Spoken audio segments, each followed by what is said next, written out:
जो दिल्ली का हाल केजरीवाल सरकार ने किया है, वो वाकई दिल्ली जनरल आदमी से बात करो तो वो कहते हैं कि दिल्ली 25 साल 30 साल पीछे चली। जलपोर घोटाला, शराब घोटाला, पैनिक बटन का घोटाला, और सबसे बड़ा अभी हमने कल एक वीडियो देखी थी ना, कौन सी देखी थी? नहीं सुनाई दे, कौन सी देखी थी? शीश महल घोटाला। कि हम सब लोग अब भाजपा के साथ तो आएंगे ही, और दिल्ली में भी इस बार कमल खिलाएंगे।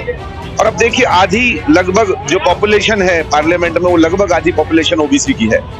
अरविंद केजरीवाल की सरकार ने जो यहाँ के दिल्ली के लोगों को जो ठगा, ओबीसी के समाज के लोगों को ठगने का जो काम किया है, जो ओबीसी समाज की जो योजना है जो लंबित पड़ी हुई है, दिल्ली में सरकार अरविंद केजरीवाल की जाने वाली है। अब भारतीय जनता पार्टी की सरकार जो है बनने वाली है, उसके निमित्त आज जो है पाल बघेल समाज ने समर्थन किया है भारतीय जनता पार्टी को। आने वाले समय में पाल बघेल धनगर का भी बहुत बड़ा सहयोग भाजपा में रहने वाला है। यहाँ जो एकत्रित हुए जमीनी कार्यकर्ता हैं, जमीन से जुड़े हुए, जन जन से गली गली से आवाज आ रही है कि इस को केजरीवाल को इस बार बिल्कुल उखाड़ के फेंकेंगे, बिल्कुल हटा के दम लेंगे। नमस्कार, टीवी 20 मैं हूँ आप साथ उमेश पाल। इस समय जो बीजेपी के प्रदेश कार्यालय में हूँ, जहाँ पर बैठकों को चालू हो चुका है। क्योंकि चुनाव जब भी नजदीक आते हैं तो जातिगत समीकरण को लेकर सभी पार्टियां अपनी बैठकें चालू कर देती हैं। जहां पर आप देखेंगे कि यहाँ पर केंद्रीय राज्य मंत्री एसपी सिंह बघेल जी भी आए हुए हैं। अब मैं जानना चाहूंगा सर, आज जो चुनाव से पहले सामाजिक बैठकें जो जातिगत समीकरण को लेकर चालू हुई है, उसके माने में क्या इस बैठक का क्या नहीं? आज दिल्ली राज्य के पाल बघेल धनगर समाज के प्रमुख लोगों का एक बैठक हुई थी, जो 27 तारीख को होने वाले मोर्चा के बड़े सम्मेलन की पूर्व थी। तो उसमें दिल्ली राज्य के विभिन्न सामाजिक, आर्थिक, राजनीतिक रूप से जो प्रभावशाली लोग हैं, वो सब आए हुए थे। सर, आप ओबीसी मोर्चा के राष्ट्रीय अध्यक्ष भी रहे हैं, और जब आप राष्ट्रीय अध्यक्ष थे तब आपने बोला था कि खासकर दिल्ली में 93 का प्रूफ जो ओबीसी मोर्चे के लिए, अगर ओबीसी सर्टिफिकेट के लिए बनाया जाता है और उसके लिए मांगा जाता है, तो ये खत्म कर देंगे, वो अभी तक नहीं खत्म हो पाया। माननीय मंत्री सामाजिक अधिकारिता एवं न्याय मंत्री है, उन लोगों से मिलिएगा, उस विषय में अपनी बात आप लोग कहें। सर, अगर जिस तरह से आपने अगर बात कही, तो क्या दिल्ली में जातिगत समीकरण के हिसाब से किसी को टिकट मिलने का आसार है? पार्लियामेंट्री बोर्ड तय करता है, जिसमें कई चीजें देखी जाती हैं, योग्यता, शिक्षा, पार्टी में उनका योगदान, जिताऊ और टिकाऊ, ये चीजें टिकट के आधार होते हैं। जो दिल्ली का हाल केजरीवाल सरकार ने किया है, वो वाकई दिल्ली जनरल आदमी से बात करो तो वो कहते हैं कि दिल्ली 25 साल 30 साल पीछे चली है। आप लोग समाज के प्रमुख लोग बैठे हैं, आप ही लोगों के माध्यम से हम समाज में जा पाएंगे, लेकिन समाज जहां आप रहते हैं, कोई जरूरी तो नहीं सारे आपके समाज के लोग हैं, उस क्षेत्र में कम से कम समाज में तो है ही। जो दिल्ली की सरकार ने, केजरीवाल सरकार ने, तो गंदा पानी आ रहा है, और गंदे पानी का इंपैक्ट सिर्फ पीने को लेकर के नहीं है। 12 रबड़ी, ये मैं इसलिए बोल रहा हूं कि ये हमारी कैंपेन जो हमने नीचे तक भी लेके जानी है। क्या दिया था? 6 रेवड़ी देने का झांसा दिया था। क्या दिया? 12 रबड़ी। 12 रबड़ी कौन सी होगी? माननीय मंत्री जी, हमने सुना था घोटाला, 3G घोटाला, 4G घोटाला, सरकार कांग्रेस में घोटाले में सरकार सुना था। हम सुनते थे कि मुन्नी बदनाम हुई, शीला नीलाम हुई, कांग्रेस तेरे। और आज जो दिल्ली की स्थिति है, दिल्ली की जनता अपने आप को ठगा सा महसूस करती है जब वो देखती है जिसको मुख्यमंत्री बनाया 78,000 करोड़ का जलपोर घोटाला, 3,000 करोड़ से ऊपर का कितना शराब घोटाला, जलपोर घोटाला, शराब घोटाला, पैनिक बटन का घोटाला, और सबसे बड़ा अभी हमने कल एक वीडियो देखी थी ना, कौन सी देखी थी? शीश महल। नहीं सुनाई दे, कौन सी देखी थी? शीश महल घोटाला। वादा किया था कि बड़ा घर नहीं लूंगा, बच्चों की कसम खाई थी, और शीश महल जो आप देख रहे हैं उसको एक साल के नीचे तक लेके जाना है, समाज के लोगों में बात करके लेके जाना है कि जो रेवड़ी का झांसा देकर रबड़ी खा गए, वो डिटेल बाकी कुछ माननीय मंत्री जो रात के पास आएगी, उसका जवाब हमने वोट करके और इसकी पर चोट करके देना है। समाज, गुजर समाज, पाल बघेल, भाई कौन ज्यादा इस क्षेत्र में रहता है, किसने पार्टी को वोट दिया कि नहीं दिया। तो माननीय हमारे राष्ट्रीय नेताओं का मानना था कि छोटी छोटी बैठकें करेंगे, उनसे संवाद करेंगे, उनसे बात करेंगे। 2025 में दिल्ली में चुनाव है और जो चीजें निकल के आएगी उसको हम मैनिफेस्टो में डालने का भी प्रयास करेंगे। मेरे साथ इस समय सह संयोजक हैं इस मीटिंग के, जिन्होंने गौरव बघेल जी। गौरव जी, इस मीटिंग का उद्देश्य क्या है? देखिए, जैसा कि आपको पता है कि दिल्ली विधानसभा चुनाव का बिगुल बज चुका है और एक दिल्ली में सामाजिक जो इंजीनियरिंग है, सोशल इंजीनियरिंग जिसको हम बोलते हैं, उसकी कवायद शुरू हो गई है और उसकी शुरुआत दिल्ली प्रदेश कार्यालय से हमारे केंद्रीय राज्य मंत्री प्रोफेसर एसपी सिंह बघेल जी ने करी है और जो कि बहुत ही शानदार रही।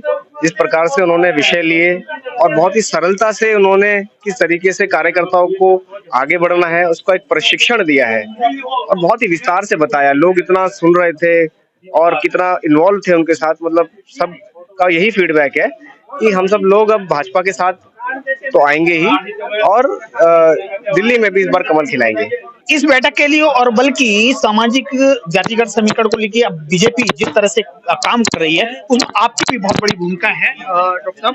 तो क्या ये जो जातिगत चुनाव के टाइम ही क्यों याद आता है, उससे पहले क्यों? नहीं, ऐसा नहीं है, लेकिन चुनाव के टाइम तो देखिए सभी को सब कुछ याद आता है, लेकिन ऐसा नहीं है। जिस प्रकार से ओबीसी के लिए भारतीय जनता पार्टी ने समय समय पर काम किए हैं, उनमें सबसे बड़ी बात है कि आयोग को, ओबीसी आयोग को दर्जा दिलाना, उसके बाद सीमा बढ़ाना, ओबीसी के लिए जो हमारी 8 लाख कर देना सीमा 5 लाख से, ये छोटे छोटे ऐसे काम थे जिससे बहुत बड़ा समाज को फायदा हुआ है सभी ओबीसी को।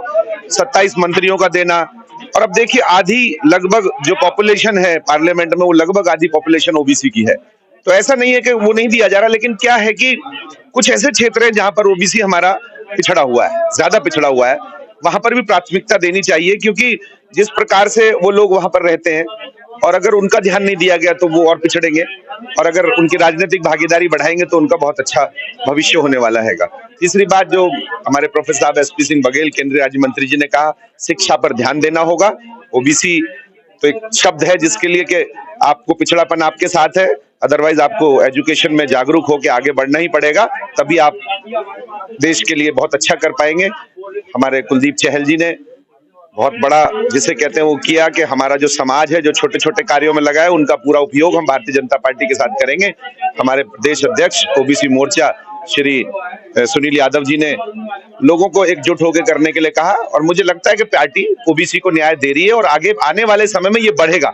जिस प्रकार से जागृति बढ़ती जाएगी, ओबीसी उस मेन स्ट्रीम में आता रहेगा और मुझे लगता है कि अगर ओबीसी संगठित रहा तो ये देश भारतीय जनता पार्टी का हमेशा रहेगा और 50% से ज्यादा पॉपुलेशन है, ये किसी को किधर भी कर सकती है और इसका मनोबल बढ़ाना जरूरी है। इसके कामों में भागीदारी, हेल्प करने की बहुत जरूरत है और एकजुट होकर शिक्षित होने की जरूरत है। भारतीय जनता प्रदेश कार्यालय में जो बैठक हुई, उस बैठक के संयोजक दिनेश बघेल जी थे। दिनेश बघेल जी, इस मीटिंग का खास उद्देश्य क्या था? देखिए, भारतीय जनता पार्टी ओबीसी मोर्चा के माध्यम से और सामाजिक सम्मेलन जो होने हैं, आज बैठक थी और आगामी आने वाले दिनों में जो है सामाजिक सम्मेलन होना पाल बघेल समाज का, इसलिए भी है कि ये चुनाव के निमित्त होना है। दिल्ली में किस तरीके से अरविंद केजरीवाल की सरकार ने जो यहाँ के दिल्ली के लोगों को जो ठगा, ओबीसी के समाज के लोगों को ठगने का जो काम किया है, जो ओबीसी समाज की जो योजनाएं हैं जो लंबित पड़ी हुई हैं, चाहे ओबीसी संवैधानिक दर्जा हो, दिल्ली में नहीं है, आयोग है लेकिन संवैधानिक दर्जा नहीं है, तो इस तरीके की बहुत सारी योजनाएं हैं, बहुत सारी चीजें हैं। उसके लिए जो है भारतीय जनता पार्टी में आगामी आने वाले विधानसभा के चुनाव भी हैं। तो उमेश जी, मैं आपसे आपके चैनल के माध्यम से कहना भी चाहूंगा, दिल्ली में सरकार अरविंद केजरीवाल की जाने वाली है, अब भारतीय जनता पार्टी की सरकार जो है बनने वाली है, उसके निमित्त आज जो है पाल बघेल समाज ने समर्थन किया है भारतीय जनता पार्टी को। जैसे अगर हम बात करें तो दिल्ली में अरविंद केजरीवाल की सरकार है और दिल्ली में वो भी अपनी हार मानने को तैयार नहीं और आप अपनी जीत दिखा रहे हैं, तो किस खास मुद्दों पर जीत दिखा रहे हैं दिल्ली? अरविंद केजरीवाल जी हार चुके हैं, उनका जो है उनके नेता जो है आज दूसरी सीटों पर भग रहे हैं छोड़ करके।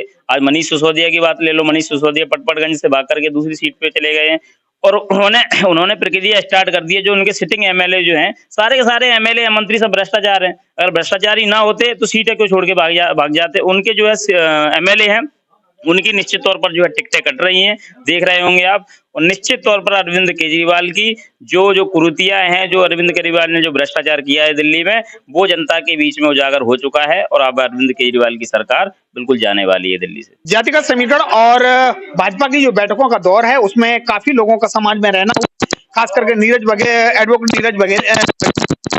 नीरज जी बताएं कि आज का बैठक का क्या लग रहा है कि भाजपा के लिए कितना ज्यादा प्रभावपूर्ण ये बैठक रहेगी? देखिए, आपको मैं बताऊं कि पाल बघेल धनगर पूरे भारत में हर जगह है। दिल्ली में जो ये कार्यक्रम हुआ है इसका असर भी बहुत अच्छा होने वाला है और मुझे लगता है कि आने वाला समय भाजपा के लिए होगा, क्योंकि पाल बघेल धनगर जिस साइड चला जाता है उस साइड ही सत्ता चली जाती है। मैं बिल्कुल विश्वास के साथ कह सकती हूँ। अखिल भारतीय पाल महासभा की मैं दिल्ली प्रदेश की अध्यक्ष भी हूँ और उत्तर भारत प्रांत की प्रभारी भी हूँ। तो पाल समाज के साथ मेरा बहुत अच्छा हर जगह का रहना होता है। तो मैं बहुत ही विश्वास के साथ कह सकती हूँ कि आने वाले समय में पाल बघेल धनगर का ही बहुत बड़ा सहयोग भाजपा में रहने वाला है। मैं भागमल पाली, यहाँ दिल्ली में राजपुरा गुड़ मंडी का रहने वाला हूँ। मैं भारतीय जनता पार्टी से 1980 से जुड़ा हूँ। आज के संदर्भ में जैसे कि डॉक्टर साहब ने मेरी राय लेने के लिए कहा है, तो ये तो कुछ भी नहीं है। जो यहाँ ये चंद लोग जो है 2 दिन के बुलावे में आ गए हैं, अगर एक विशाल सम्मेलन भी बुलाया जाएगा तो पाल बघेल धनगर महासभा दिल्ली प्रदेश के जो लोग हैं वो एकत्रित हो जाएंगे। और मैं शॉर्ट में अब ये 2 लाइन मैंने बताई आपको, ये हकीकत है। इस बार 2025 में केजरीवाल बिल्कुल जा रहा है, क्योंकि मैं और मेरे साथी सभी यहाँ जो एकत्रित हुए जमीनी कार्यकर्ता हैं, जमीन से जुड़े हुए, जन जन से गली गली से आवाज आ रही है कि इसको केजरीवाल को इस बार बिल्कुल उखाड़ के फेंकेंगे, बिल्कुल हटा के दम लेंगे। क्योंकि पिछले 8 सालों के अंदर में इसने जो सिर्फ झूठ बोलने के अलावा और कुछ नहीं करा, और जो पब्लिक के जो फायदे की चीजें थी वो रोक के रख रखी हैं, जैसे वो आयुष्मान कार्ड योजना है या और भी कई हैं। और फ्री की जो चीजें हैं, बसों में फ्री, ये है, ऑटो वालों को ये देना वो देना, ये कर रहा है। इससे इस बार ये नहीं जीत पाएगा। 100% भारतीय जनता पार्टी की जय होगी, जीत होगी। जय हो। जनता पार्टी प्रदेश के ओबीसी मोर्चा महामंत्री हैं राम खिलाड़ी जी। राम खिलाड़ी जी, आज जो जिस तरह से बैठक का जो दौर शुरुआत हुआ है आज से प्रदेश कार्यालय से, उसकी कितनी महत्व है? इसकी महत्वता अभी आपने देखी होगी। महाराष्ट्र में हमने सारी ओबीसी समाज को इकट्ठा करके हमने वहां से जीत हासिल करी। ऐसे ही आपने हरियाणा के अंदर देखा होगा, हरियाणा के अंदर भी ओबीसी समाज पूरा का पूरा ओबीसी समाज मोदी जी के साथ है, भारतीय जनता पार्टी के साथ है। आज ओबीसी समाज की हम 60 बैठकें करने जा रहे हैं, अलग अलग विभाग के, पाल बघेल विभाग हो या समाज हो, चाहे सैनी समाज हो, चाहे राठौर समाज हो, चाहे प्रजापति समाज हो, चाहे जांगड़ समाज हो, ऐसी समाज टोटल हमारी 57 एक जातियां हैं दिल्ली के अंदर ओबीसी की, उसमें से प्रमुख 21 जातियां हैं। लेकिन हमने इस बार कोशिश करी है कि हम 60 बैठकें कराएंगे अलग अलग समाजों की। आज इसका पहला चरण स्टार्ट हो गया। आपने देखा होगा पाल बघेल और धन समाज की बैठक हुई और बहुत जबरदस्त बैठक हुई। पहली बैठक के अंदर हमारे एसपी सिंह बघेल जी, जो इसके पहले राष्ट्रीय अध्यक्ष रहे, आदरणीय हर्ष मल्होत्रा जी आए, वो भी राज्य मंत्री है, आदरणीय कुलजीत चहल जी आए, जो एनडीएमसी के वाइस चेयरमैन है, और दिल्ली के लोकप्रिय अध्यक्ष जिन्होंने अरविंद केजरीवाल की ईंट से ईंट बजा दी थी इलेक्शन के अंदर,